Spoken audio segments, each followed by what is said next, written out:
اسلام مذہب اعتدال ہے، کتنا آسان ہے جنت میں جانا۔ تو قرآن ہی راستہ بتاتا ہے، اللہ ہی راستہ بتاتا ہے جنت میں جانے کا راستہ کیا ہے۔ تو قرآن کہتا ہے ان تجتنبوا کبائر ما تنہون عنہ، جو گناہ کبیرہ سے بچ گیا، جس نے اپنے آپ کو گناہ کبیرہ سے روک لیا، یعنی بڑے گناہ، جن گناہوں کو اللہ نے حرام کیا ہے، جن گناہوں سے بچنے کا حکم دیا ہے، جن گناہوں سے رکنے کا حکم دیا ہے، قرآن کہتا ہے اگر تم بڑے گناہوں سے بچو گے، اگر تم گناہ کبیرہ سے بچو گے، تو اللہ ارشاد فرماتا ہے ما تنہون عنہ ونکفر عنکم سیئاتکم وندخلکم مدخلا کریما۔ اگر تم بڑے گناہوں سے بچو گے تو ہم تمہارے چھوٹے گناہوں کو یوں ہی معاف کر دیں گے، اور تمہیں عزت کا ٹھکانہ جسے جنت کہتے ہیں، اس جنت کے اندر ہم تم کو داخل کر دیں گے۔ واہ، نعرہ تکبیر! کا وعدہ ہے یہ، کس کا وعدہ ہے؟ یہ اللہ کا وعدہ ہے۔ بچنا کس سے ہے؟ صرف بڑے گناہوں سے بچنا ہے، گناہ کبیرہ سے بچنا ہے۔ گناہ کبیرہ سے بچنا تمہارا کام ہے۔ میرا اللہ کا وعدہ سچا ہے، میرے رب کا وعدہ سچا ہے۔ ان اللہ لا یخلف المیعاد، اللہ کا وعدہ جھوٹا نہیں ہوتا، اللہ کا وعدہ سچا ہے، وہ اپنے وعدے کے خلاف نہیں کرتا، وہ اپنے وعدے کو پورا کرتا ہے۔ اب آئیے یہاں سننا یہ ہے بڑے گناہ کیا ہے، گناہ کبیرہ کیا ہے۔ تھوڑا اگر وقت میں جتنی گنجائش ہے کچھ گناہ کبیرہ آپ کے سامنے پڑھتا ہوں، اور آج سے ہم عہد کریں گے، میں بھی عہد کروں، آپ بھی عہد کریں کہ ہم سب بڑے گناہوں سے بچیں گے۔ میرے بھائیوں، جنت میں سب جانا چاہتے ہیں، لیکن بڑی معذرت کے ساتھ اچھی طرح یاد رکھنا، اگر میرا دامن پکڑو گے تو جنت نہیں ملنے والی جب تک قرآن کا دامن نہ پکڑو۔ اگر پیر کا دامن پکڑو گے تو جنت نہیں ملنے والی جب تک قرآن کا دامن نہ پکڑو۔ یاد رکھنا، سچا پیر وہی ہے جو قرآن کی تعلیم بتاتا ہے۔ اگر کوئی یہ کہے کہ جو جی میں آئے کرو میں تمہیں جنت میں لے جاؤں گا، تو یاد رکھنا کسی کی طبیعت نہیں چلے گی، صرف قرآن و سنت کی تعلیم ہمیں جنت میں لے کر کے جائے گی۔ اور یاد رکھنا ہمارے جتنے پیر ہیں، صدیق اکبر سے لے کر آج تک کے مشائخ تک، سب نے ہمیں قرآن کا راستہ بتایا، سب نے ہمیں حدیث کا راستہ بتایا۔ اچھی طرح یاد رکھنا، ہزاروں کی تعداد میں عرس کے نام پہ جمع ہونے والوں، میری قوم کے جوانوں، آج کتنا اچھا دن ہے، آج کتنی اچھی رات ہے، اتنے لوگ کس کو ملتے ہیں، اتنے لوگ کہاں آتے ہیں؟ اور ایک بات آپ کو بتا دوں، جہاں 40 مومن جمع ہوتے ہیں ان میں ایک اللہ کا ولی ہوتا ہے، یہاں تو ہزاروں لوگ جمع ہیں۔ اللہ اکبر! زمین کے اندر کے اولیاء تو موجود ہے، زمین کے اوپر کے اولیاء بھی ہمارے درمیان موجود ہے۔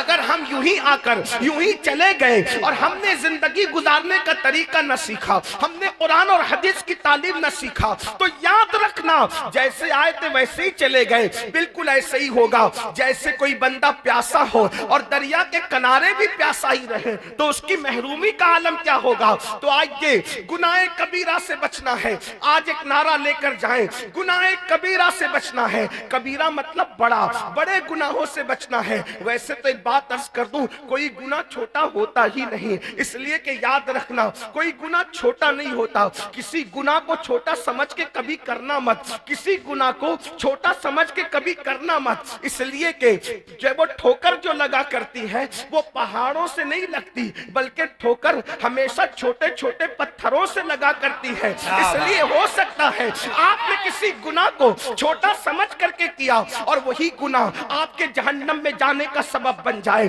وہی گناہ آپ کے جہنم میں داخلے کا سبب بن جائے۔ اللہ اکبر! اور کسی نیکی کو چھوٹی سمجھ کر کبھی مت چھوڑنا، اس لیے کہ قطرے قطرے سے دریا بنتا ہے۔ میرے آقا صلی اللہ علیہ وسلم کے دیوانوں، آؤ آج جنتی بندے کا طریقہ ہمیں قرآن قرآن میں اللہ نے بتایا ہے بڑے گناہوں سے بچو اللہ کے لیے، اللہ نے تمہارے ساتھ جنت کا وعدہ کیا ہے۔ یاد رکھنا میرے بھائیوں، ہم سب جنت میں جانا چاہتے ہیں لیکن گناہ کبیرہ سے یعنی بڑے گناہ سے بچتے نہیں۔ تو آئیے وہ بڑے گناہ کیا ہے، ان میں سے چند گناہ پڑھ دیے جاتے ہیں۔ آئیے جو گناہ کبیرہ ہے یعنی بڑے گناہ ہیں، ان بڑے گناہوں کے اندر ایک گناہ یہ ہے، کیا؟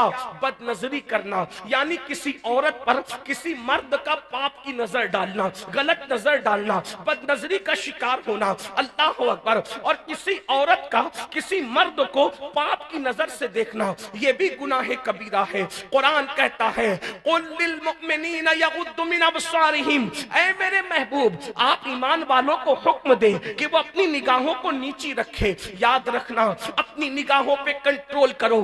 آج فلمیں دیکھ کر، سیریل دیکھ کر لوگوں کی یہ عادت بن گئی ہے، چکر مکر چلتے ہیں، گندی فلمیں دیکھتے ہیں، گندی پکچریں دیکھتے ہیں، کوئی عورت سامنے آ جائے، بلکہ اب تو حالات اتنے گندے ہو چکے ہیں، حالات اتنے برے ہو چکے ہیں، محلے میں کوئی لڑکی، محلے میں پڑوس کی اگر نظروں سے اگر گزر جائے تو ہم اس پر بھی پاپ کی نظر ڈالتے ہیں، اس پر بھی گندی نظر ڈالتے ہیں۔ سن لو، اپنی آنکھوں کو آوارہ نہ کرو، اپنی آنکھوں کو پاپی نہ کرو۔ مصطفیٰ جان رحمت کے غلاموں اچھی طرح سے سن لو، میرے اور تمہارے سچے نبی مصطفیٰ جان رحمت صلی اللہ علیہ وآلہ وسلم نے فرمایا، جس نے کسی عورت کو پاپ کی نظر سے دیکھا ہوگا، جس مرد نے کسی عورت کو گندی نظر سے دیکھا ہوگا، یا کسی عورت نے کسی مرد کو گندی نظر سے دیکھا ہوگا، میرے اور تمہارے سچے نبی فرماتے ہیں اس کی آنکھوں میں قیامت کے دن جہنم کی آگ کی بنی ہوئی سلاخیں اس کی آنکھوں میں ڈالی جائے گی۔ یہ جہنم کی آگ کیا ہے؟ یہ کوئی کہانی قصہ نہیں ہے۔ جہنم کی آگ کیا ہے؟ اللہ کے نبی مصطفیٰ جان رحمت صلی اللہ علیہ وآلہ وسلم فرماتے ہیں تمہاری دنیا کی آگ سے 69 درجہ زیادہ، یعنی اللہ اکبر، 69 درجہ زیادہ، 69 درجہ زیادہ دنیا کی آگ سے جہنم کی آگ تیز و ترار ہے، یعنی